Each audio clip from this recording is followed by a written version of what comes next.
Hello and welcome to the Cross To Bair podcast. I'm Phil Bair and I'm responsible for this mess. And I'm a little dark right here, so I need to bring my brightness up a little. Today we have a wonderful guest, and I am honored to have this guest on with me today. And we're going to be talking about something very important for the body of Christ and very important for theology and discipleship. But first, I want to just cover a couple of business items. I want to ask the audience to please subscribe to my channel if you haven't already. And also, please subscribe to my guest channel, and they'll be on here in a second if you haven't already. And I also wanted to just let the audience know that you can feel free to ask questions. And if you put the word question and a colon right before your question, hopefully I will notice it and I'll see it and I'll be able to bring it up on the screen. And then we can deal with it. Well, deal with it. We can address it. Make it sound like it's something that's oppressive or something. So please feel free to comment and ask questions. Please be courteous and please be civil. And then I also, before we get started, I want to recommend two books to you extremely highly. And the first one that I want to recommend is a book that was authored by my guest today. And that book is Drawn by Jesus. I am about 3/4 of the way through this book right now. And it is one of the best books on this subject that I have ever read. I believe it is absolutely outstanding. If you haven't picked up this book, please do so. And I think you'll be blessed by it. It provides an incredible amount of clarification on these issues. So the other book I want to recommend is a book that I wrote and I just published recently. And the book is called Biblical Justification. And the subtitle is How Man-Made Tradition Has Corrupted the Biblical Doctrine of Justification. And I hope to have a lot more discussions about this topic in the very near future as well. If you can only read book between now and the end of your life, I want to recommend the Drawn by Jesus book. But if you can read two, then you can feel free to read mine as well. So without any more delay, let me introduce Leighton Flowers, my honored guest and friend. And I appreciate you coming on today, Leighton. And I want to just, if there's anyone who's listening who doesn't know your background, can you just give me just a 15-second synopsis of your background so that people who are seeing you for the first time just kind of get an idea of who you are? I'm a theology geek. Trinity Seminary is where I'm employed as a professor of theology. I also do the Soteriology 101 broadcast that's also simulcasting at the same time right now. For those that may be confused, if you jump onto my broadcast or Phil's, either one, you'll see the same thing because StreamYard, thankfully, has the ability to simulcast, and so that's what we're doing. And Phil, thanks for those kinds of words about the book. I appreciate that very much. And thanks for having me on your show again. Yeah. Well, we have a question already. Was that your regular intro? And I don't know whether this question was directed at you or me, but that's my regular intro. And actually, I have to confess that the music is all me. I did the guitar work and all the instrumental work and that's wow, that's impressive. I certainly could do that. That's a composition from about probably 25 years ago, and it's called Out of the Silent Planet. And it's named after the Ransom trilogy that C.S. Lewis wrote, the science fiction trilogy. And a lot of people don't know that C.S. Lewis wrote a science fiction trilogy. Mm-hmm. And if you can read 5 books between now and the end of your life, then I would recommend Drawn by Jesus, Biblical Justification, and then Out of the Silent Planet, which is the title of that book and the title of the composition. And then the second one is Paralandra, and the third one is That Hideous Strength. I also have a song called Paralandra that I composed. So, oh, wow. Okay. So I'm a musician. I love to blend the arts and theology. Yeah. That's kind of one of my favorite things to do if I can do it successfully. So thanks for that question, and let's dig right in, because what I want to talk about today is it's an issue in Calvinist and Arminian or provisionism, whatever alternatives you like to frame this as. Calvinism and Arminianism are not the only two options. There's provisionism, there's Molinism, and then there's my favorite option, which is none of the aboveism, and that is let's just stick to what the Bible says, but sometimes that's not so easy to do. So I think that a lot of these frameworks can help clarify things for us. We just have to be careful not to hang our hat on them too much and take them with a grain of salt, because no ism is perfect, but the Word of God is. So, Yes.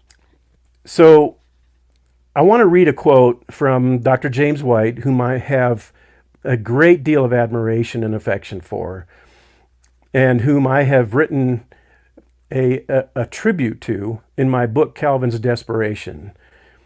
So he has had such a strong influence on my Christian walk, and this has been over the course of many, many years. His work with textual criticism, his work with various debates with Roman Catholics, with Islam, and other Christian or non-Christian cults, and so on. His work is just absolutely stellar, and his contribution to the kingdom of God is just unparalleled and unrivaled, in my opinion. So whenever I bring up an issue that concerns James White, I want everyone to understand the conversation that we're having in that context, in the context of my admiration and love for James White. I don't want anyone to think that I think anything less of him, and I don't want anyone to think that I believe he is not a true believer, or that he is not an outstanding scholar. I believe he is. So I just want to make sure that I establish that before I get into this material. But the issue that I want to talk about today is the decree versus determinism, and we're going to kind of expand on that as we go forward here. But before I do, I want to read a quote from James White in his recent debate with Tim Barber on open theism. And in his reply to the suggestion that he is a fatalist or determinist, James White had this to say: "It's pure rubbish, okay? Just drop it!" Exclamation point. No. Saying that I believe in fate or fatalism, that I believe in something that is impersonal. Determinism is a philosophical phrase. I believe in what the Scriptures teach. The Scriptures talk about the decree of God, that God works all things after the counsel of His will, and that means it's His will, that it's His personhood. So what I want to do is focus on a couple of terms that he used. First of all, he used the terms fate and fatalism. We're going to get to those second, actually. But he also used the word philosophical. He said determinism is a philosophical phrase.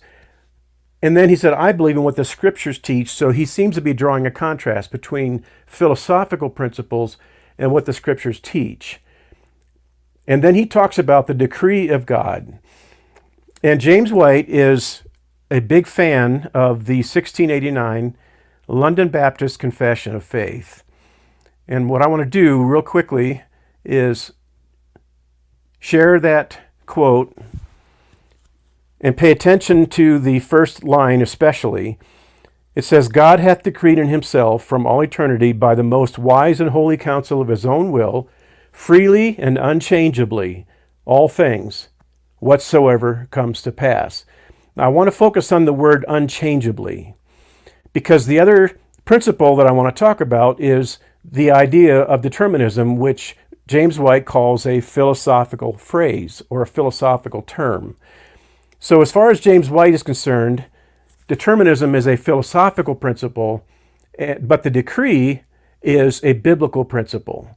And James White seems to be drawing a contrast between those two, as I said.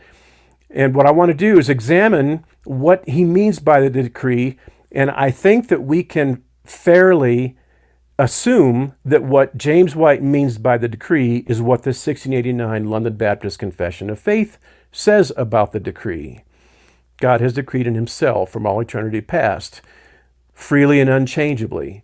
And I want to focus on this word unchangeably, like I said, and then I want to just cover real quickly, and I'm just going to quote it, I'm not going to put it on the screen, but the definition of determinism, and I take this definition from my friend Dr. Tim Stratton, who has done an enormous amount of work in that area.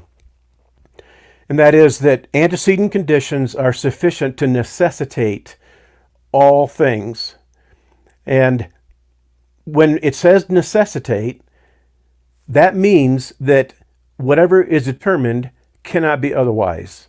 It's an extremely important point that we need to examine and be aware of. And when I see this definition in the London Baptist Confession of Faith that uses the word unchangeably, my mind immediately goes to necessitate, necessary. The decree causes things to occur. He has decreed all things that come to pass unchangeably. If they cannot be otherwise, they are unchangeable, then they're necessary. And in the principle of determinism, you find the concept of things being necessary. So what I want to do is I want to talk about whether or not James White is really drawing a true contrast between the decree and determinism. Now, a while back, James White was in a debate with William Lane Craig, and James White made a comment, and William Lane Craig's reply to that comment was, well, of course you believe that, James, because you're a determinist. And when William Lane Craig said that, James White didn't say, oh, no, that's rubbish, just drop it, I'm not a determinist. Determinism is a philosophical phrase, so don't pin determinism on me. He never actually objected to William Lane Craig saying that he was a determinist, that James White was a determinist. Well, I'll just add to that while you're on that point, is that when Bing Yong wrote his book on theistic determinism, he's a self-proclaimed theistic determinist. He uses the term determinism all the time, and he has no problem with it. That Dr. White touted his book on his broadcast numerous times, and I believe on Twitter and other places. And so for him to tout a scholar's book who affirms they are determinist and that he's defending their form of Calvinistic theology, this seems to be, to me at least, Phil, it seems to be motivated by this desire to soften the language, but not the actual belief. So you see this in the political world a lot of times when, instead of saying I'm a pro-abortionist or I'm a pro-murderer of babies that aren't born yet, nobody's going to say that, but they'll say, reproductive rights or, choice of a mother, these kinds of things. You're softening the language, but you hold to the exact same view. And that's, I think that's all that Dr. White's doing. I think he's trying to adopt softer language that's more palatable, but holding to the exact same view as any of the other theistic determinists that are out there. Yeah, and I don't know if I could attempt or should attempt to comment on why he's doing that. But Tito Santiago is a friend of mine, and his comment was that what James White is doing is actually damage control, because a lot of people are holding James White's feet to the fire, and so he's getting a lot of pressure on this idea of determinism.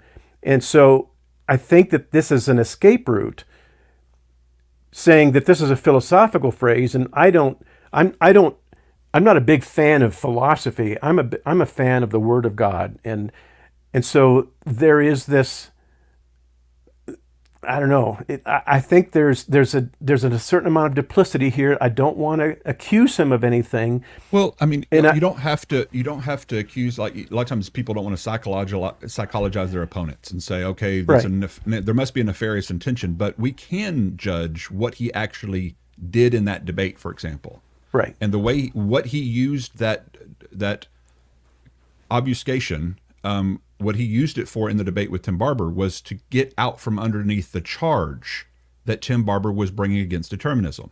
So in order not to answer the charges against determinism, he just says, well, I'm not a determinist, I'm a decretalist.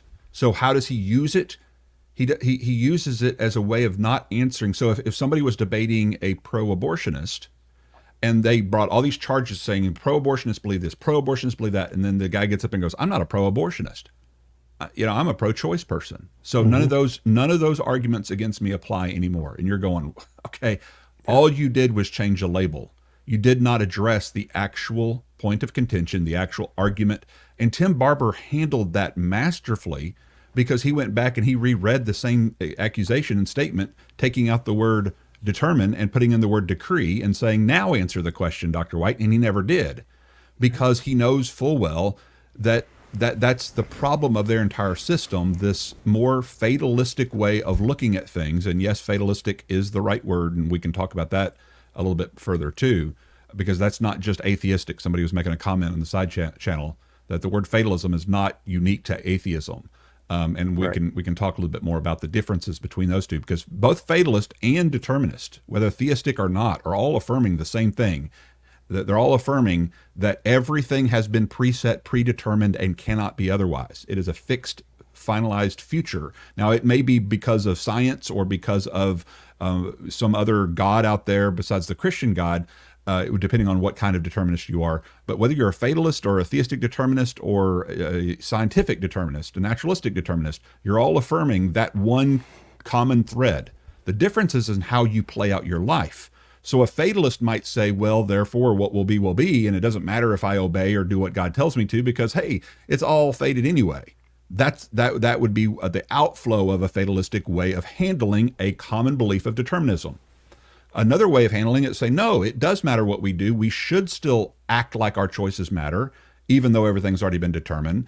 And that would be someone like a James White would say, you absolutely should be behaving. You should do the right thing. You should live your life as if the future is open and able to be changed, and you're able to affect the way things happen. You should live like that. You should live like your choices really matter, because they really do. And that would be more of a determinist effect of holding to determinism. And you can decide whether that's consistent within their worldview or not. But the only differences between those views is how they choose, i.e. choose to apply their determinism.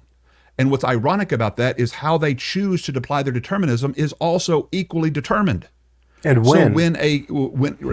So when a Calvinist becomes fatalistic and becomes someone who says, what will be, therefore it doesn't matter if I look both ways before I cross the street, it doesn't matter what I do, he's doing that because God determined him to.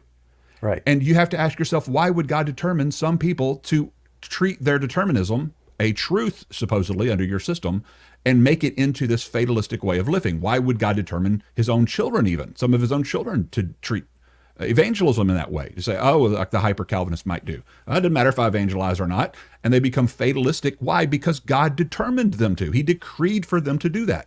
That doesn't make any rational sense in my estimation, and I have yet to hear a good rational answer. The answers I typically get for that is, you don't understand Calvinism, you're not following, you don't get it.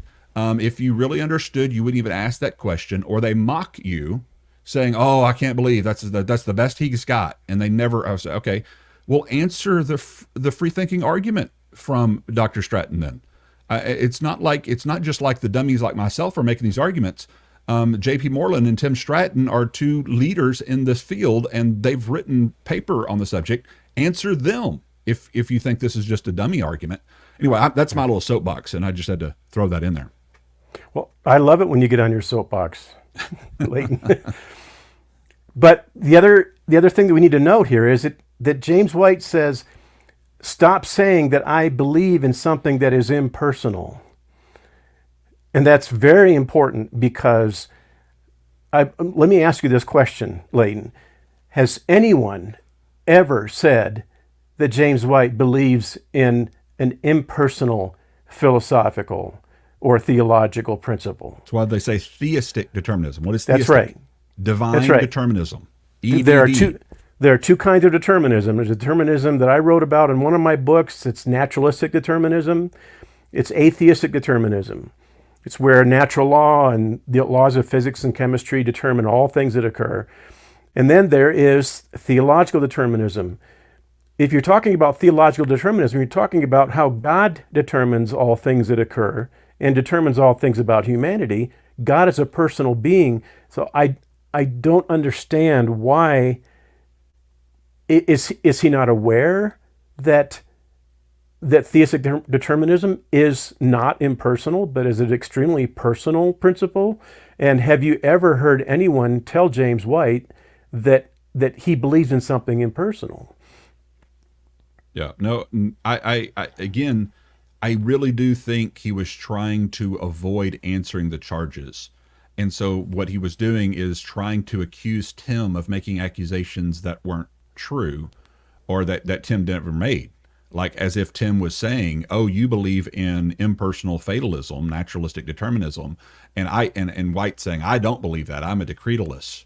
And therefore, all the arguments you just made, I can dismiss with that one phrase. And Tim didn't say you believe in fatalistic, impersonal, naturalistic determinism. He never made that accusation. He was addressing him as a theistic determinist, a divine determinist, which he is. And therefore, White didn't ever get forced to answer those questions because he just changed his label. That's all that happened in that debate. And he should be called out on the carpet for that. That's just... that, in my mind, it's deceptive. Now, whether it's intentionally deceptive or not, maybe people can debate that point or not, but that's just being deceptive. Instead, I think he should do like Ben Gong does and other theistic determinists do, and defend his determinism, answer the charges, and just own what he actually is. Right. Yep. Well, I know this is not a question, but I thought I'd put this up here anyway, just for a second. Thought that was Anton LaVey for a second. Did I ever tell you my story about how I look like Anton LaVey? I don't even know who Anton LaVey is. So Anton LaVey is the founder of the Church of Satan, and he wrote the Satanic Bible. Oh, okay. Oh my, that's not a good person to be compared to. No, no. But I was at a I think it was a Olive Garden restaurant years ago, and I was there with some friends of mine, and we were outside waiting for our table and our name to be called, and the son of one of my friends said to me, "Phil, are you aware that you look a lot like Anton LaVey?"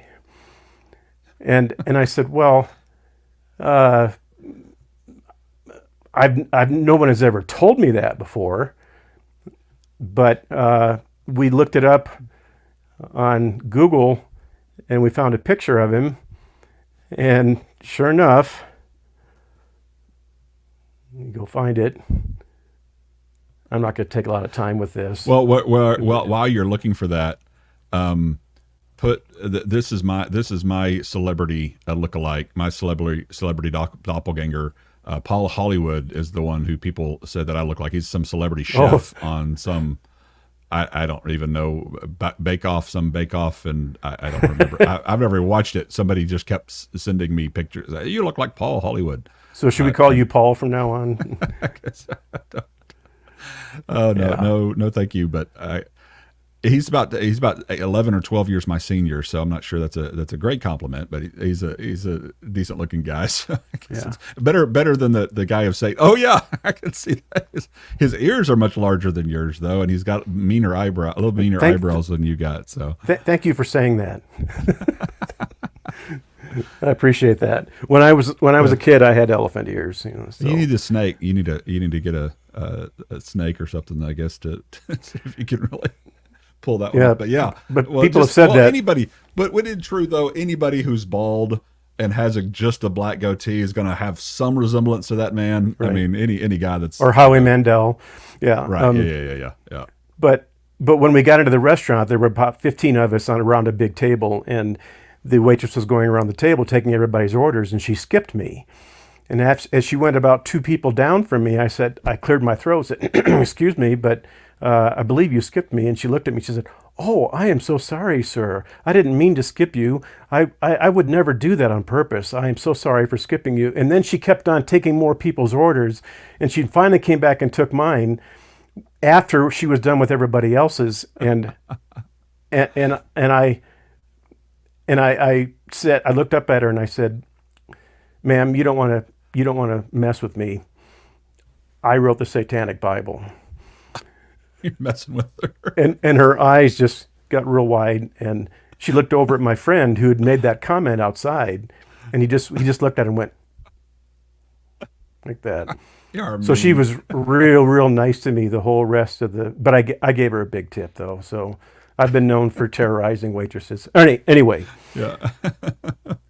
So I want to cover this idea of fatalism because in my studies of philosophy at the University of Colorado, University of Iowa, and just on my own over the years, I have always thought of fatalism as being the idea that human beings are unable to do anything other than what they do.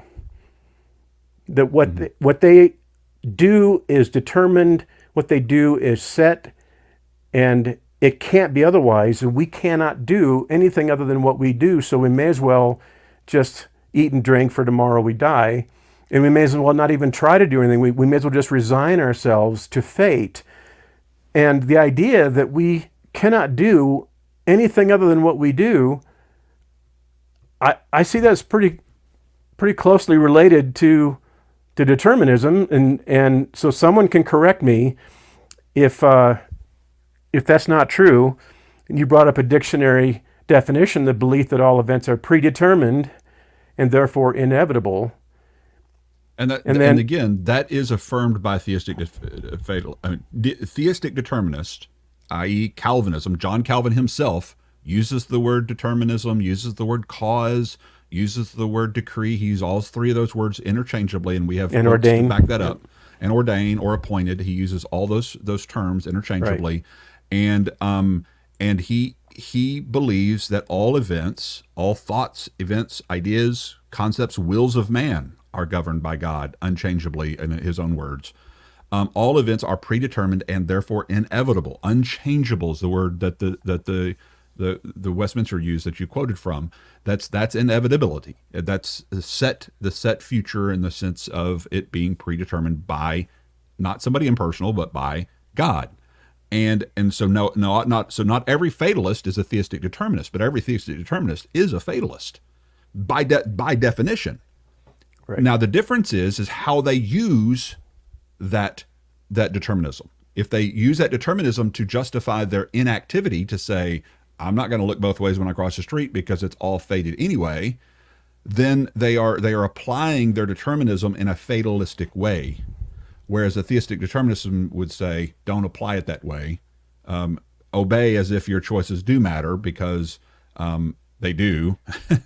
So don't live like you say you believe. Live contradictory to what you believe, right. And live like your choices matter. And so that's the difference between what I would call like if I was calling somebody a fatalist or somebody a determinist or theistic determinist, I would call James White a theistic determinist.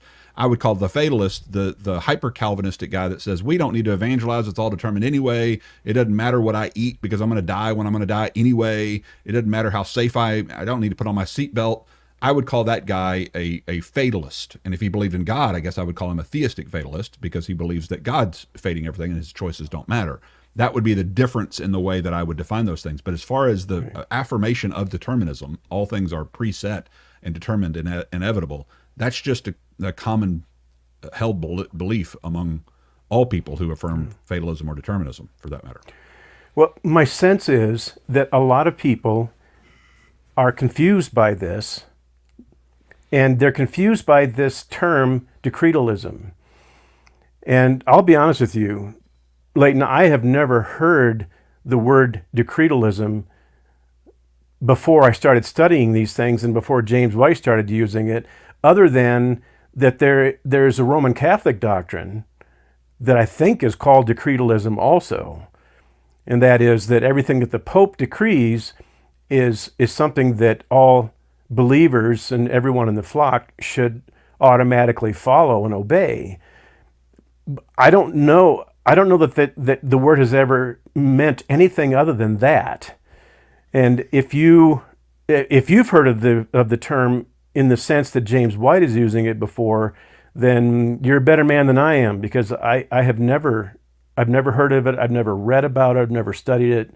And I think that's a reason why a lot of people are confused. Now, people can just be confused if they're hearing something that they'd never heard about before. But I think partly the reason that some people are confused is because I don't think this term has ever been used like this before. Am I mistaken in that? Again, I understood what he meant by it. He meant, because I know his stuff and I know what he talks about all the time, he meant the concept and idea. He's playing off the term determinism and giving ism into another word. And he's saying, if I'm anything, I'm decretalism. I am not determinism. I'm decretalism, meaning I believe in God's decree. Because everything White does is he'll accuse me of hating God's decree. You've heard that before. And of course, I don't hate God's decree. I just don't believe he decrees grapes and molestations and all the bad, horrible, bad things. I just don't believe he does that. I don't believe the Bible ever teaches he does that. In fact, the Bible teaches he hates that and despises that and will judge those who do those kinds of things. So it doesn't make any sense to say that he would decree them. At the root of the word decree is to declare something. And so God doesn't declare, he didn't even tempt men to evil, much less declare and causally bring about their actions and desires to do that thing. It doesn't seem like we should even have to say that, given the clarity of Scripture with regard to God's holiness and his separation from that which is evil. But nevertheless, here we are, and we're dealing with this ugly, I think, doctrine that has been introduced in the church back in the 5th century and has continually crept back up and become popular over different waves and centuries of time throughout Christian history. And you can speculate as to all the reasons why that is. And I do have some guesses as to why I think determinism and deterministic thought increases in popularity for a while and then dies back out after a while. But nevertheless, that's what we see happening. And I honestly think that Dr. White was using it as a debate tactic, as a way to avoid Tim's arguments against theistic determinism. He just labels it something new so that he doesn't have to deal with the arguments. I honestly think it was a tactic for that purpose. Whether it was a thought-out tactic that he wrote out beforehand and thought of beforehand and said, oh, I know what I'll do if he brings up determinism, I'll just relabel it. I don't know. Or if it was just off the cuff, and him not wanting to deal with the arguments that Tim was making, so he just decided to use a different term. It would be tantamount to somebody like him saying to me, Leighton, your arguments for free will are X, Y, Z, and I come and say, well, I don't believe in free will. I believe in true human responsibility. Okay, we all know what he means when he's bringing an argument against your doctrine of free will. We're talking about human responsibility, your ability to respond and how you understand those things. And so it's a dodge technique that's in debate. And White's really good at those kind of techniques. And if people don't call him on them, he can get away with it. But obviously his opponents are going to call him on these kinds of things when they notice them. And I think Tim did a good job calling them on it by just saying, okay, well, take out the word determine for my argument and put in the word decree. Now answer it. What's the difference? Right. And I think he even makes a stronger point. I don't know if you noticed this, Phil, but he said, well, it's even worse if it's personal. If in other words, if naturalistic causes bring about molestations, rapes, and all these horrible bad things, right, that's right, not so bad as compared to a personal God coming up with this stuff and decreeing it to come to pass causally. That's far worse. Right. And so it's not like you're getting out from underneath the problem by saying, well, my view is a personal view. Okay, that's even worse. Right. You've got even a bigger a question to answer than if it's just happens by naturalistic means. And the question that I constantly ask whenever someone begins to discuss the decree of God in the Calvinistic framework is, can God's decree ever be resisted or overcome or thwarted or reversed or even challenged? And I Well, have if it to is, say, then it would be because he decreed it. I mean, well, yeah, you see what I'm saying?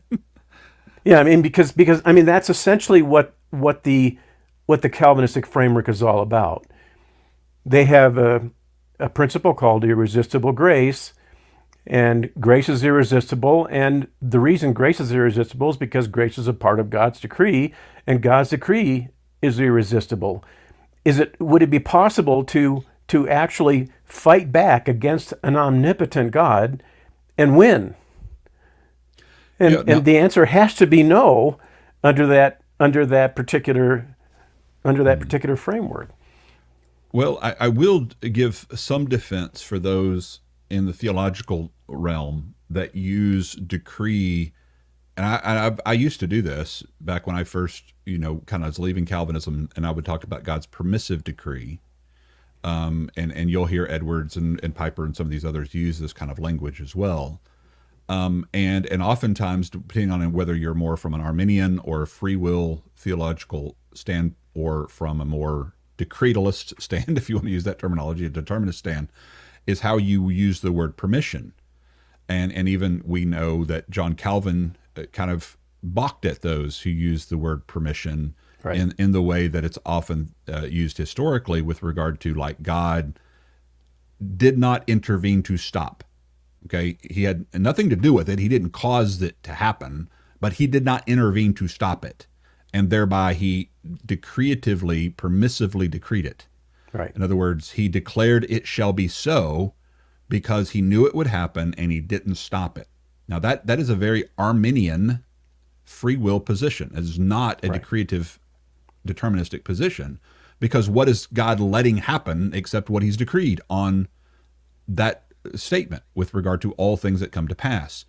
And so theistic determinists, at least the ones that know what they're talking about, would never say that God simply sees something's going to happen and doesn't choose to intervene to stop it. None of them make that claim. If they are, they're not Calvinistic determinists. They're certainly not following Calvin's teaching, and they're certainly not adhering to what White and Bignon and other theistic determinists that I'm aware of have taught.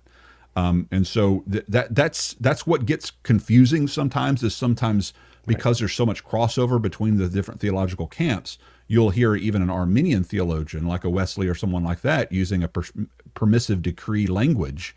And what they're literally talking about is true allowance or permission, where I permit Satan to tempt, I permit Satan to reign, I permit Satan to rule on this earth for a time, along with the principalities and rulers, where eventually they will be destroyed. But as of now, they're being permitted. But I'm not the one, God speaking, I'm not the one tempting and controlling and determining their actions. They're freely doing that independent of me. And that's a very free will position.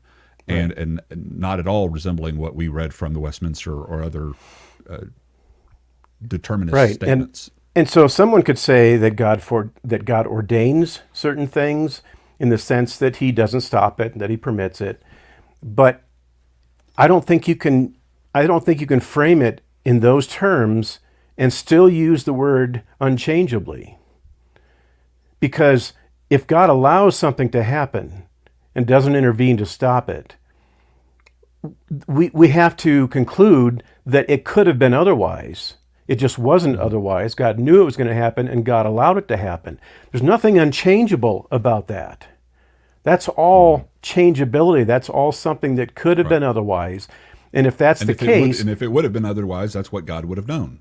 And just like I always use the Peter analogy, because it's a biblical analogy. He denied Christ not once, not twice, but 3 times before a rooster crowed. So within a given time frame, Jesus prophesied, I guess you would say, that this is what Peter will do.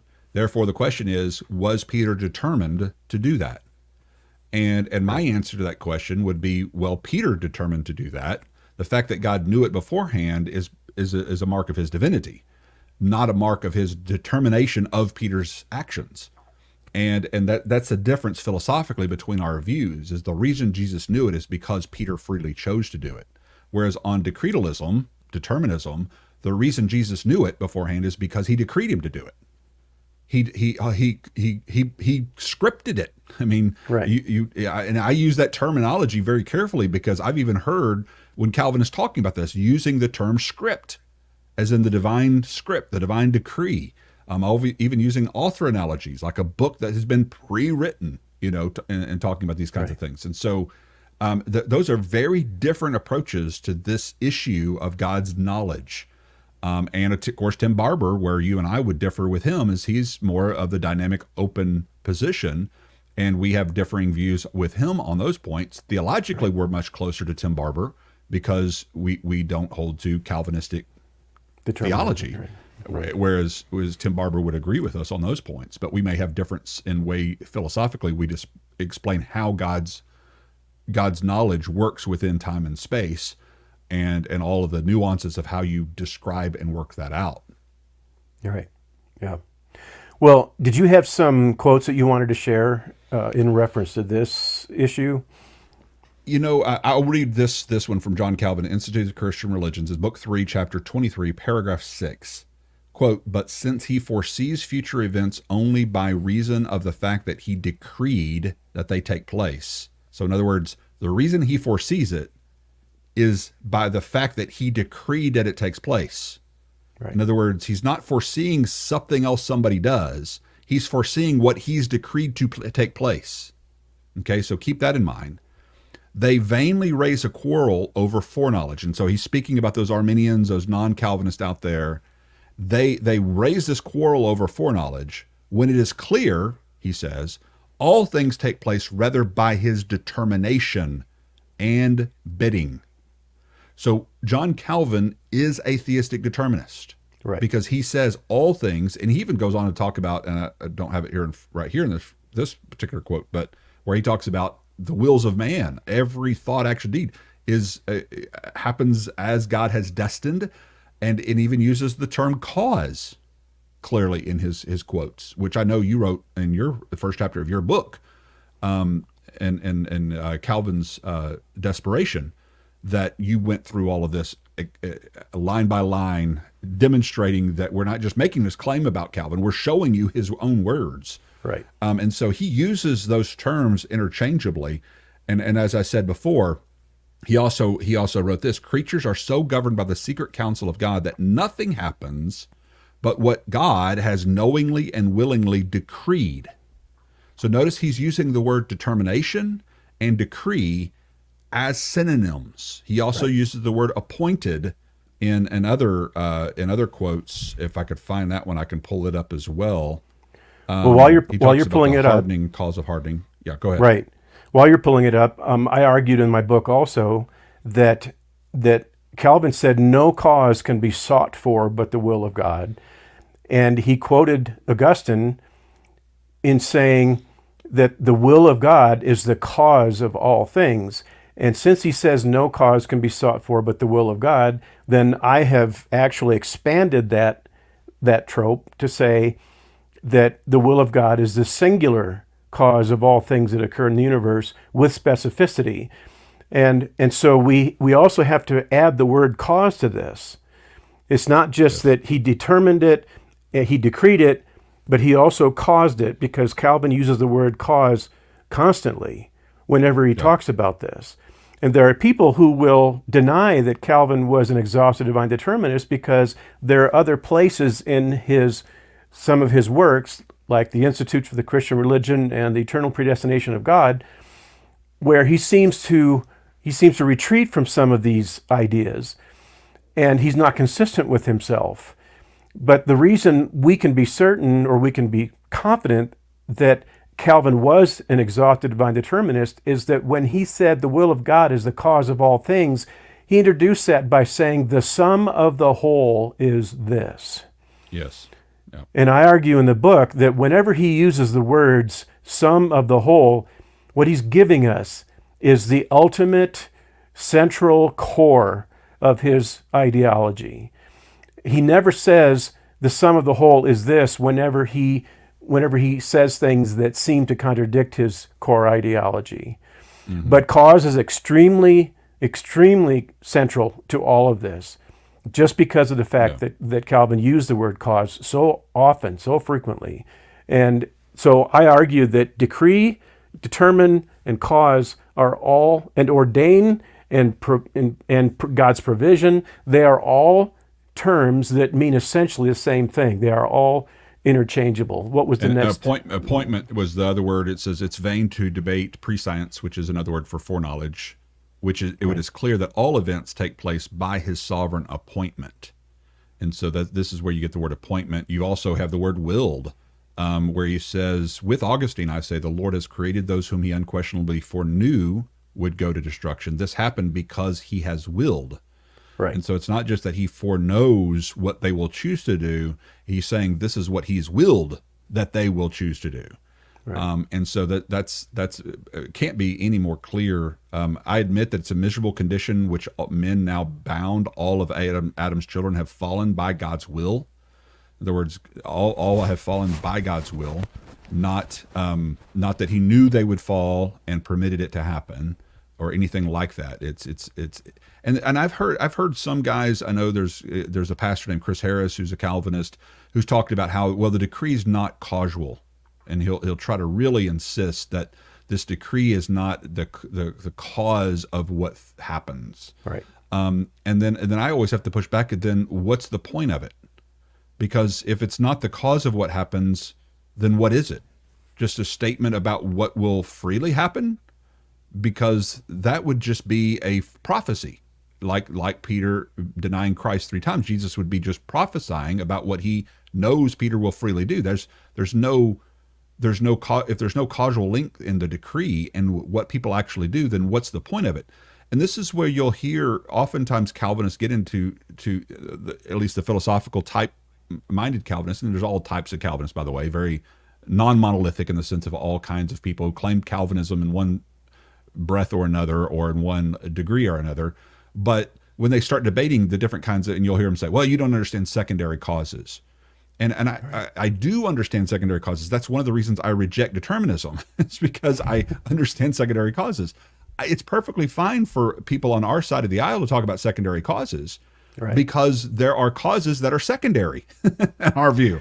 Yeah, everything is primarily caused by the decree on determinism. We don't believe everything's caused by the decree. So there are secondary causes on our view, but when you believe every single thing is caused ultimately by the decree of God, you don't leave room for secondary causes.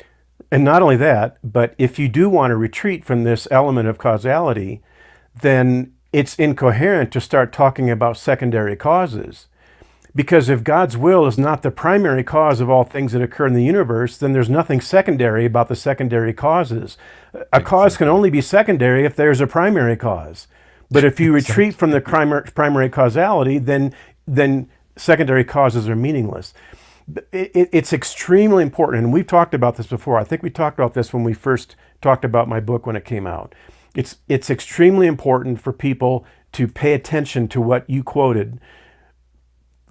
God knows future events only because he decreed that they occur. In other words, God is We've not... got quotes from Sproul and MacArthur on the stage saying the same thing. I've played in videos, just so you know. This is not just Calvin. This is leading Calvinists who affirm this. So go ahead. And they're getting it from Calvin, because he said he foresees future events only because he determined or decreed that they occur. Now, what that means is that God cannot know something unless it's his will that it occurred. That means that truth is grounded in God's will, not grounded in God's knowledge, not grounded in God's knowledge of all things. So as far as I'm concerned, he can't know anything unless he's determined it, basically. Right. And as far as I'm concerned, what that does is that bruises God's omniscience. Doesn't it? I mean, because if the only way that God can know that something is going to happen is if he made it happen. It becomes pure nonsense. And I think most people intuitively recognize that. And when you get into the questions of secondary causes, I'm sure there's some examples we could give, maybe Phil, to help people to kind of follow what someone might mean by a secondary cause. You might say the Ford company is the primary cause of the existence of the F-150 Ford truck. The F-150 Ford truck that just hit a bystander and killed her.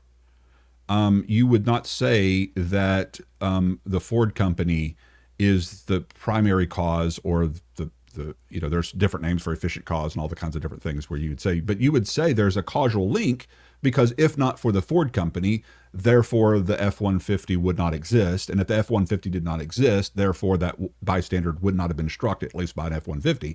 And then you could even go back as far as to Henry Ford himself and say, well, Henry Ford was the cause of that bystander getting killed. And you put that many links. And so you got secondary, third, fourth, fifth causes all along the route that you could name probably 1,000 different dominoes in that chain of events that led up to that bystander being killed, linked all the way back to Henry Ford, and maybe even prior, obviously, to that, to, okay, who gave Henry Ford the first concept and idea of the vehicle and these kinds of things.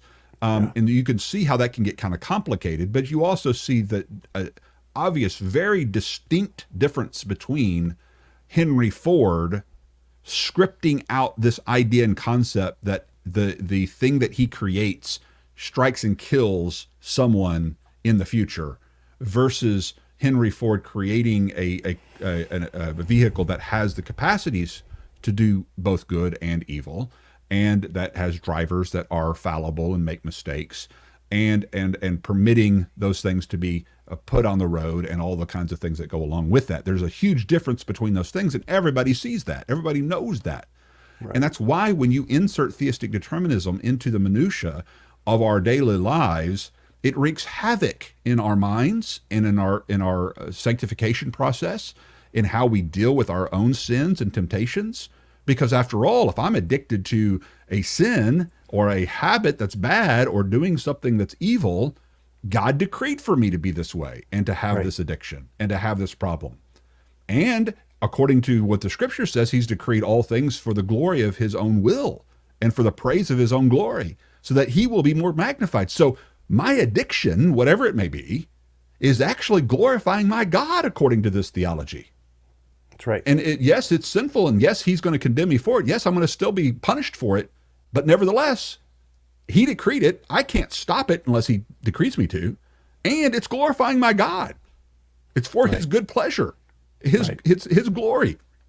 How is that not a perfect rationalization and excuse for every addict? Then to be able to say, that's right. I can't do anything about it anyway. If God wants me to stop, then he'll cause me to stop. He'll bring me the desire to stop. He'll help me, or bring me the help to pull me out of this addiction. But until then, I guess I'm just going to continue to in this addiction, because I can't help it anyway. Right. Well, a few years ago, I posted a list of things that have no reason to exist if Calvinistic determinism is true. And one of them is evangelism. Because if God simply decrees who is saved and who isn't, then there's no point in preaching the gospel to them, because God is just going to simply say, that guy's saved, zap, you're saved, you're irresistibly drawn, and somebody else is not saved. And so there's no reason for evangelism at that point. And provisionists and Arminians and so on, we have all been making that case for a long time. And the response that I get is, Phil, don't you understand what secondary causes are? Don't you understand what means are? Means is the big word that is invoked whenever we bring up these problems. And I argue in the book that if means are what God uses to bring about his purposes, or what God uses in order to determine that certain things occur, then the first question you have to ask is, could the means overrule or override or overcome God's decree and God's determining purpose in whatever that means is accomplishing? If the means can override it, then God's will is not the determining cause of all things that occur in the universe. But if the means if they can't override it, then the means are meaningless. And I loved it. I kind of gave a little play of words there in the book. The means are meaningless. Yeah. See what I did Well, there? that's one of the plays I do. I've said on my broadcast thousands of times. Means mean something. Means do mean something, and on determinism, means don't mean anything. And what I mean by I'm not that, the first one to bring that up. You mean? No. Oh, Well, darn! I thought that was original with me. You had a different phraseology there, so it's okay. But and I probably stole it from somebody that I don't remember stealing it from. But if means mean something, here's what I mean by that. Okay, so keep following this. All right. All right. If Jennifer is predestined to become a Christian, okay, that's been determined, if you will. And God has determined the means for Jennifer to become a Christian is that Phil is going to witness to her. Jennifer's the waitress at a restaurant. Phil gives her a hard time, but witnesses to her. Okay, so God has How'd you know that the name of the girl at the Olive Garden was Jennifer? I really didn't. If it is, and that's amazing. I'm a prophet, didn't know it. So Phil is predestined to witness to Jennifer. All right. So that's what they mean by means, is the means are also predetermined. And so it's not just the ends are predetermined, but the means are predetermined. So Phil is predetermined to witness to Jennifer. Now, if you've got somebody who never witnesses as a Christian, it's because God predetermined that they would never witness as a Christian. So if they're one of the fatalistic kind of hyper-Calvinist, it's because God determined them to be one of those kinds of people. You got to keep that in mind as well. Or if they're a good evangelistic kind of Calvinist, like a James White is or a Jeff Durbin is, then it's because God determined them to be. And so you got to keep that in mind, because that's behind the scenes, so to speak, in this whole scenario, is that the reason that some Calvinists turn fatalistic and hyper is because God determines them to. And those he determines to be good kinds of Calvinists who do witness is because he is determining the means to do that. And so here's the problem with that, is if you refuse to witness to Jennifer, which you won't because God is determining you on determinism, the point is that those means are not what causes Jennifer to be a follower. Because remember, regeneration is what causes Jennifer to be a follower. Regeneration is what changes her will, not Phil's words, not his persuasion, not his apologetic arguments, not his nice demeanor. None of those things have any effect on Jennifer. The only thing that has an effect ultimately on Jennifer is her nature being unilaterally changed by an irresistible grace of God. Right. And so regardless of whether Phil's involved or not, if God uses the means of regeneration, Jennifer's going to heaven with or without Phil. So the means don't actually change anything. They don't actually impact. And so that's why when you have in the scripture, when he says, because I show you this miracle, if anything, believe this miracle. I came delayed in coming to save Lazarus so that you would see this, and by seeing it, you may believe. None of those means mean anything, because those miracles don't convince anybody's will. They don't provoke anybody to believe, like Paul says in Romans 11, when he says, I hope that the envy that you have for my ministry to the Gentiles will provoke you to envy so that you'll be... Those means don't mean anything on Calvinism, because envy's not going to cause you to believe. Persuasion's not going to cause you to believe. Miracles are not going to cause you to believe on Calvinism. Only this effectual, irresistible call of regeneration will cause people to believe. And so you could give or take those miracles. You could take them off the screen totally and just remove them. And if you regenerate somebody, they're going to be saved, regardless of those means. So the means don't do anything. They don't mean anything on Calvinism. Determinism undermines the means, even though they're big about saying, we believe God uses means. It doesn't really mean anything, because the means don't do anything that regeneration itself doesn't itself accomplish. Right. Yeah. Kyle Kringle says, Jeff Durbin, I have a 100% success rate in evangelism. And I remember hearing Jeff Durbin say that in one of the talks that he gave. He did. And as soon as he said that, my response was, and I said this out loud, I was listening to it in the car on the way to Iowa. And as soon as you said that, I said out loud in the car, then you're not an evangelist. Because if people are saved or lost, depending on God's decree, no matter what you do, then you play no role in the formula whatsoever. So if you have a 100% success rate, all that's saying is that God has a 100% success rate, that God's will is going to be done, and God's will is deterministic. And so at that point, it's God who's being successful. It's not you, because you're not contributing anything to the formula whatsoever. Now, I love Jeff Durbin. He's a gifted preacher, and I benefited from his talks on the 5 solas and justification and so on. Yeah. And so yeah, he's a great guy. Love him to pieces. But at this point, he's not an evangelist if he has a 100% success rate.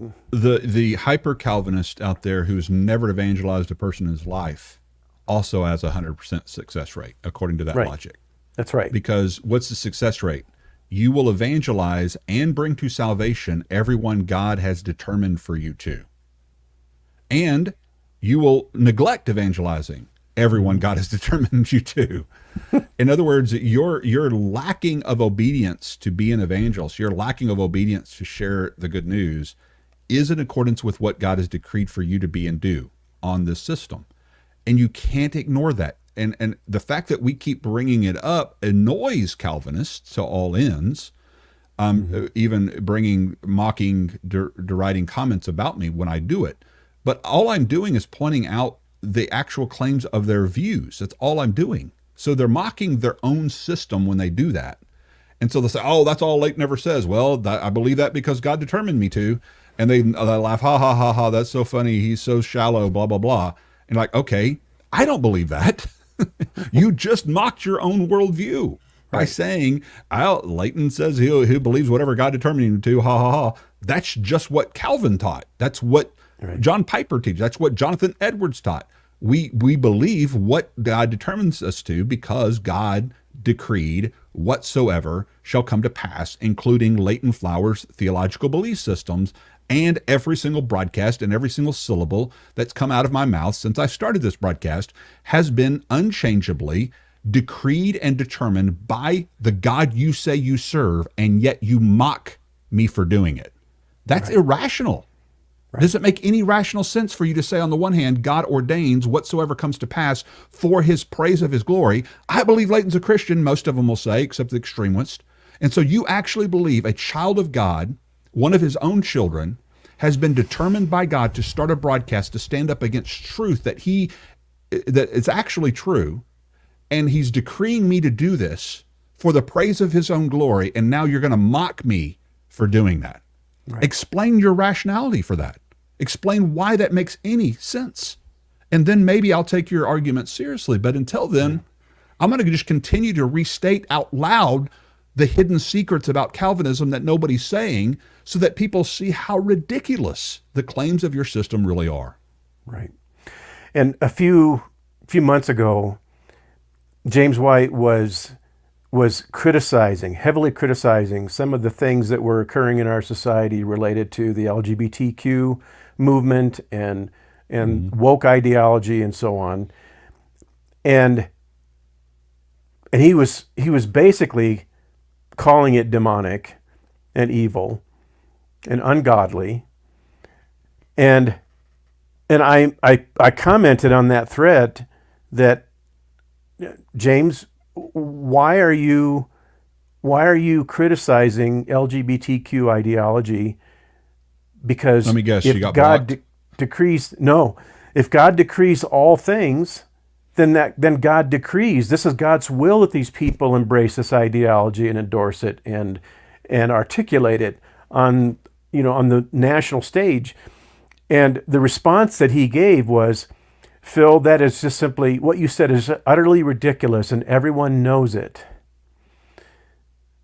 You stated his theology, and then he calls it ridiculous, and everybody knows it. Right. And then you say, okay, well then explain how that's not what your own systematic teaches, and he won't do it. No. That's why he has to do the bait and switch with decretalism versus fatalism versus determinism or whatever else. I've got to just slap a new label on this thing, because then maybe people will stop questioning the rationality of what I'm believing and teaching. I am convinced, I could be wrong about this. I could be wrong about a lot of things.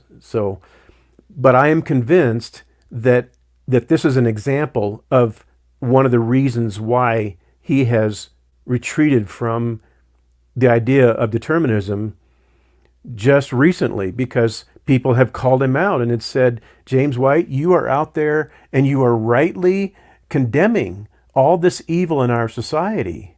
It is right for you to condemn all this evil. You're being godly when you condemn all this evil. But you have to recognize that you believe that it was God's will. And I think that a lot of people have pushed back on that, just like I pushed back on it. I think a lot of people have. And I think that's probably the reason why he's beginning to try to distance himself from this deterministic label. And so part of the reason that I wanted to have this discussion is that I don't want to let him get away with it. I mean, I love him to pieces. Like I said, I have a lot of respect for him, but I don't think he should get away with this. And I don't want people to be confused by this. I don't want people to be deceived by this, because it can be, I think it's extremely confusing. I think it's extremely unhealthy. And what the body of Christ needs is for people to come out and be honest with them about what they believe. And when people call them out on what they believe, they need to be honest about when people are calling them out. They need to own what they're saying. And if they don't, then I think that they're doing a great disservice to the body of Christ. I had a friend I was talking to about some of these things, a Calvinistic friend of mine, and I'd call him an inconsistent Calvinist, and thankfully so, because the inconsistency within the lives of Calvinists is actually a blessing in a lot of ways, because many of them are evangelistic and very loving and caring people. And I was a Calvinist for 10 years, so I evangelized when I was a Calvinist. I was actually on the mission field several years while I was a Calvinist, and led many people to the Lord through the work we did there. And so, yes, Calvinists can be very evangelistic, and I thank God for that. And I thank God for my friend who I had a conversation with, who may be even watching this. But I remember, kind of asking him, okay, even if it's true what you're saying is happening kind of behind the scenes with the decree of God, these kinds of things, what practical good is it to try to convince people of that belief? In other words, what are you what is the church and your audience gaining by teaching this theology, this philosophy? And he goes, oh, so many good things. I remember his heart just kind of goes, oh, there's so many good things. And I remember as a Calvinist kind of thinking that too. I remember having moments of thinking, oh, this is such a deep and great doctrine of giving God all the glory for even our faith and these kinds of things. And I remember having those kinds of emotional rebuttals to people who would, question Calvinism. And so he kind of has that immediate response, and he launches into this discourse of saying, knowing that nothing can befall me, nothing comes upon me that have not, and he held out his hand, and he says, that have not passed through the hands of my God. In other words, it doesn't happen to me unless God allows that to happen to me. And I stop him and I say, wait a second, do you think that's something I don't hold to or believe? Because remember, we believe in God's permission and allowing of the evil and the suffering in this world. And then this is when I went back and pointed out those quotes that we already went to and these things. I said, you do understand that your view, at least the one that you're defending, the one that the book that you have there on the table, he had an Edwards book and a Piper book and stuff. And I was like, those guys are not defending that God merely permits these things to pass through his hands. The reason he foreknows it is because he decreed it. They come to pass because he is the cause of it by his divine decree. So it's not that God's just permitting Satan to do his evil. He is being controlled by God to do his evil on the view that you hold to. And that's immediately when he kind of goes, no, that's not, you're not understanding what we believe, Leighton. You're just not getting it. There's secondary causes. He brings in secondary causes. And then that's when I just kind of start pushing back and I start saying, okay, well, I want to understand, help me understand, because I'm really wanting to understand, how is a secondary cause any less decreed than the primary cause? And he goes, now, and immediately, and again, if he's watching this, I love you, but you did bail on the argument at that moment. That's when you started to bail. And the way that he bailed in a very gracious way, but he bailed from the argument. And I point that out because that's what happens over and over and over again in these discussions, is that when you begin to press them on the point of contention, is ultimately, why are you blaming men for what God has decreed unchangeably for them to do that they have no control over, which Right. Calvin admits mystery to, and which every, I think, intellectually honest determinist admits a mystery to, and you can't answer that question in a rational way, then you have to come back to the conclusion as to what is the practicality of it.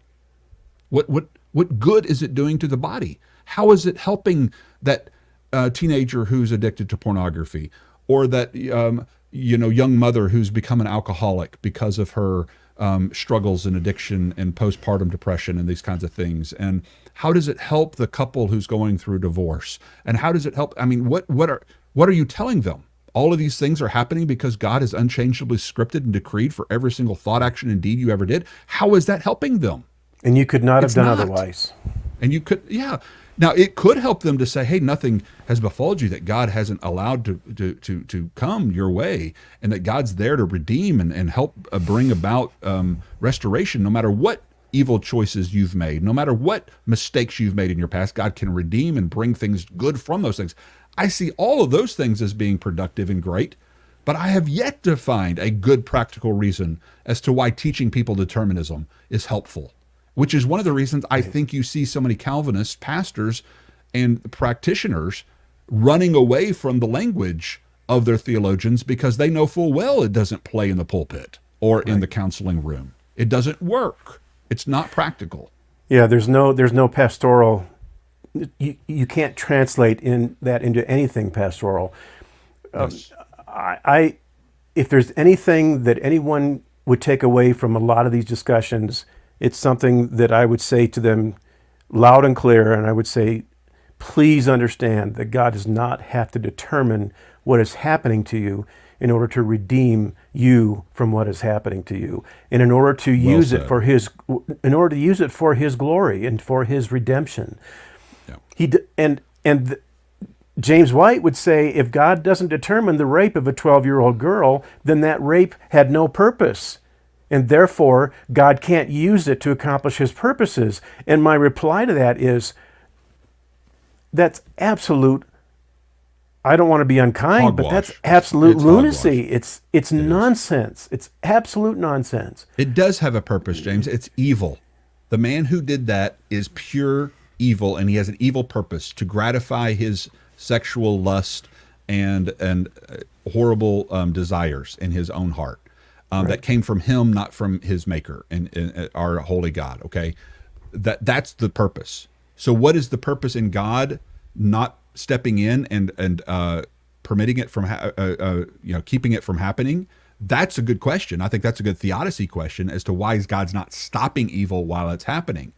But I think we can get into the answer to that question, and I think The Problem of Pain by C.S. Lewis does one of the best jobs I've ever read, and it's online. If you go on YouTube and type it in, you can even watch it on the C.S. Lewis Doodles, and it draws pictures as it's going through and explaining why God doesn't intervene within our world to stop the effects of evil and suffering and all those kinds of things. I think those are important questions we all have to answer, but we don't have to all answer the question as to why God would determine that thing to happen. And this whole purposeless argument, as I get tongue tied with the word purpose in purple, but this purposeless argument is, I think, lunacy, as you say, because God does have a purpose in allowing for evil to prevail. Right. He does not have a purpose in every rape, molestation, and heinous evil. Those are evil purposes. That's why they're not of God. That's why you call something of God and something not of God. If it's of God, it has a good purpose. If it's not of God, it has an evil purpose. It's that simple. And what James White wants to do is that everything has a godly purpose. Everything has a purpose from God, even the evil things, which ends up doing exactly what the proverb says not to do. You're calling evil good and good evil. And that's just anti-biblical. Right. Yep. Well, let's put that on cross stitch. and let's sell it in the Christian bookstores. God does not have to determine what's happening to you in order to redeem what's happening to you. It's another way of it's putting just that, very God simple. does not, the fireman does not have to set the fire in order to have a purpose to rescue you from that fire. Right. And put it out. He does not have to be both the arsonist and the fireman. He can just be a fireman. Right. And that's our view of God, that God is the rescuer. He's the redeemer. He is not the cause of the fire. He is not the cause of the evil. He is the redeemer of that which is evil. And I think that's a much higher view of our God than what the Calvinists And Leighton, you need to be careful about coming up with spontaneous analogies, because you know that I'm going to steal them from you. Oh, good. Feel free. I do it all the time. Well, Hey, as long as I think that's promoting my books the way that you are, then hey, you're going to get a pass on whatever you steal from me. So thanks for that. That's right. I've earned it. I've earned the right to. Yes, you've earned it. Of course, I was stealing analogies from you long before that new book came out. Long before I was promoting your books. My problem is my memory is so bad. I know I steal analogies, and I don't even know that I'm stealing analogies, because I'll read something 4 years ago and not even remember that I read it, and then I'll start thinking of this analogy, and I'm thinking, oh, this is a cool analogy. Oh, do you know C.S. Lewis wrote that in his book? This is that's from Lewis. It's I kind of like this. Steal it, I promise. It's kind of like this nonsense that white people stole this land from the Native Americans, and people don't realize that the Native Americans stole the land from somebody else, and they stole it from somebody else, and they stole it from somebody else. So But whenever I steal your analogies, I always give you credit. So you're in lots of footnotes in my book, and I don't ever want to be accused of plagiarism. So, well, I've heard I've heard a lot of good things about your writings, Phil. That's one of the reasons I've always agreed to jump on with you when we can. You're really good at putting these things on paper and helping people to understand them in clear ways. And so I highly recommend your books as well, and I appreciate you kind of guiding this discussion today and hosting this conversation on your podcast. Right. And those who are watching on Sociology 101, I encourage you to jump on Phil's the Cross To Bair podcast and subscribe if you haven't already, because it's a great show to listen to. Him and Tim Stratton have had a lot of great conversations that I would highly recommend listening to as well. They get sometimes deep into the weeds because they're scholars, but at the same time, it's something I think that'll challenge all of us to go deeper into these things. Yeah. Well, I appreciate that. And I highly recommend your channel and your books as well. And I'm looking forward to finishing Drawn by Jesus, because you have brought out some things that I had never thought about before. Mm-hmm. And sometimes I'm a little embarrassed when I say, man, boy, Leighton just said something that I should have known that. Why didn't I ever know that before? But you brought that out, and so the truth is, when it comes to like even John 6:44, my interpretation, understanding of John 6:44, it has kind of evolved. Not that it's really changed. It's basically the same view that I've held ever since I left Calvinism, but the way in which I've explained it has evolved to make it so much more simple than I used to. I used to get into the whole Helco argument about whether Helco's this root or that root, and the word for draw, and all those things, which is fine. I have a section in there that gets into some of that, but that's really not necessarily the only thing that's really necessary, which I think my debate with James White really brought to the surface, is the conditionality of the choice. In other words, there's a reason that God the Father is revealing himself and to the Son. It's their faith. He knew that those people were following for false motives. Even White acknowledges that. He even says, look, these people, they're evil and they're following for all the wrong reasons. We all agree with that. That's why. That's the condition. They're not being entrusted to Jesus because of that fact. Those who are being entrusted to Jesus are those who did listen to Moses, who were genuine followers of the Father. People like Simeon, or later Cornelius or Lydia, or people who were divine, true worshipers of God. Right. Those would have been ones who met the condition to be entrusted to Christ while he's here on earth to establish his kingdom before he's raised up so as to draw them into himself.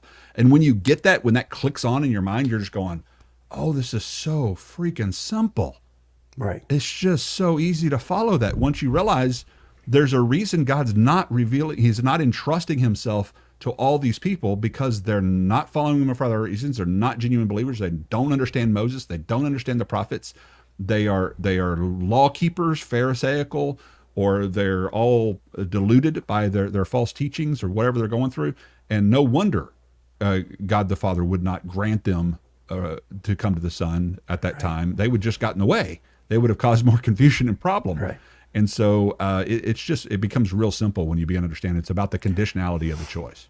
Yep. Well, in my treatment of John 6:44, I actually don't go into the positive aspects of what Jesus did mean, what his intention was in the Bread of Life discourse.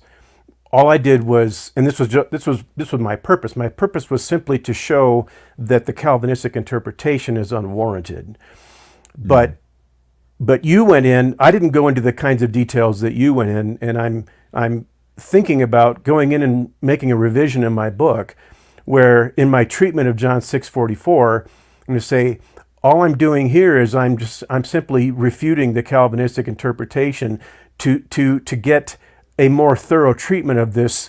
See Leighton Flower's book, Drawn by Jesus, and I recommended the Potter's Promise also. Mm-hmm. So thank you. So, but the other way that it helped me, and I want to give you credit for this, definitely in a public way, is that a few months ago, I was invited to do a debate with a Roman Catholic apologist by the name of Louis Dizon. Mm-hmm. And the debate was supposed to be on baptismal regeneration. And I turned down that invitation because I was going to base my side of the debate on an analytical exegetical approach. And he was going to base his side of the debate on an authoritarian dogma from the Roman Catholic Church. And so we were coming to the debate with completely different frameworks, and I didn't think that was going to be a productive debate for that reason. But what I thought about that debate, the one who did it was actually Dale Glover of Real Seekers, and then Dale and I did a review of that debate after the fact, and we posted that a few weeks ago. And what I thought about when I read your treatment of John 6:44 was that the Roman Catholic Church is building a dogmatic doctrine on something that Jesus was saying to people who were not genuine believers and who did not have a genuine interest in who he was. They were coming at it for superficial, selfish reasons. You have to be extremely careful about building a definitive doctrine on things that Jesus is saying to unbelievers and to people who he knows don't have a sincere faith and are not interested in having a sincere faith. You can't take the comments that he makes to those kinds of people and then build your whole doctrine around that. And so you just have to be very careful. Now, that doesn't mean that what Jesus said wasn't true. It was definitely true, because if you eat his flesh and drink his blood, you will have life. I mean, all of that is true. But he said that in such a way to be cryptic so that people who were superficial about this whole thing would walk away. It's almost like he deliberately provoked them. It's almost like it's almost like he deliberately drove them away. He said, I'm going to confuse you guys with a lot of cryptic language and with a lot of with some metaphor that you're not going to understand, and I'm not going to explain it to you. I'm going to let you walk away because you're not genuine believers and you're not interested in really being my disciples. So always have to be careful. And Paul even comes right out and says that in 1 Corinthians, 2:6-8, where he says these things were hidden from the, who's hiding it? They're hidden from the wise and learned. Right. Otherwise, they might have crucified the Lord of glory. So the fact that he cries and weeps over them, out of Luke 19, I think it is, where he weeps over Israel. He said, "Oh, that only you would see these things, that they're now hidden from your eyes." Well, who's doing the hiding? He's doing the hiding through parables. He even says this explicitly in Mark 4. I'm hiding these things from those on the outside. He tells us by using parables, which doesn't make any sense if total inability is true. The T of tulip is true, then there's no reason to use parables to hide these things to keep them from faith and healing, because they couldn't believe and be healed anyway. So he's using those things, and that's exactly right. I think that the Catholic makes the mistake of over-literalizing Jesus's words to teach transubstantiation and the literal eating of the Lord's Supper or something of that nature as being taught in John chapter 6. And I think they've made that mistake. And what I think the most convincing argument against them is to look back. I think it's out of Isaiah. I don't have it in front of me, where basically the exact same thing, where he equates eating and drinking with listening and learning. That you're eating and drinking, partaking of me is equivalent to listening and learning and believing my teaching. Is the analogy being used there, which somebody who knows Isaiah would have known, because it's already used that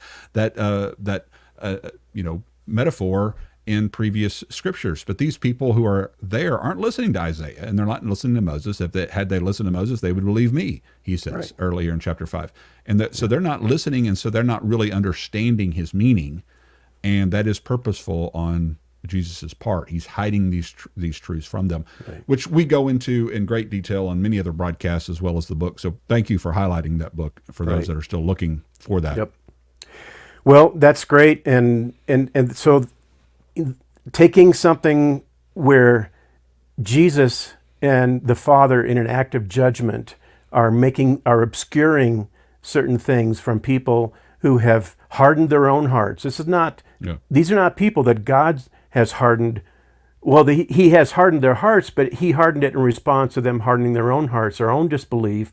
And so therefore, he's doing that as an act of judgment. And that has a lot to do with the creedalism, because if you understand that, then you're going to avoid making the mistake of thinking that John 6:44 is about God's decree as to who's saved and who isn't. It has nothing to do with what Jesus is talking about.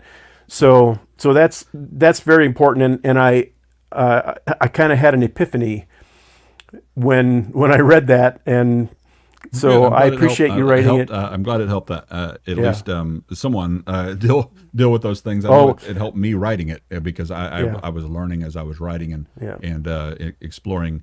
I read so many different articles and commentators on John 6. You're amazed how much you can learn just by writing a book, because you're kind of forced to study the depths of it all. But again, thank you for this time, and I really appreciate the interview. I really do. Right. All right, we're coming up on the hour and a half mark, so I think we can wrap up with this little comment from Warren. He says, "Tell Leighton I have some carnivore flatbread in the oven." We started a carnivore ketosis diet, a keto diet on the 1st together. And so we're on day, whatever it is, 3 now. And mine's going well. Warren and I have texted back and forth each other, kind of encourage each other, holding each other accountable. But we're going to start dropping the weight. Ditching the dad bods is what we're referring to. Well, so I'm doing the same thing, so I'd love to join you if there's room if there's room for one more. Everybody's welcome. Let's all lose it together. We'll all ditch the dad bods together. That's awesome. All right. Thank you very much, Leighton, and thank you for everyone who's listening. I appreciate it, and I want to encourage everyone to stay focused on Jesus, deny yourself, take up your cross, and follow him, because he is worth it. He's worth it. Amen. So long, and thanks again. Amen. Thank y'all. Bye-bye.